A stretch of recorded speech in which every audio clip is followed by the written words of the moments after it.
Peptonix Hair Oil is being promoted as a dermatologist-formulated solution that can reverse hair loss and reactivate dormant hair follicles, with bold claims like clinically backed and trusted by experts. But when you start digging deeper, things don't add up. For a product that's supposed to be scientifically advanced, there's no actual evidence provided, no named dermatologists, no published studies, and nothing that proves the formula is what they say it is.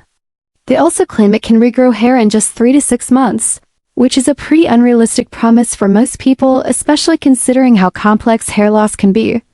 What's more concerning is their review section. There are over 10,000 glowing 5-star reviews, but not a single one appears to be from a verified user, and the before and after pictures seem to be AI-generated or taken from other sources.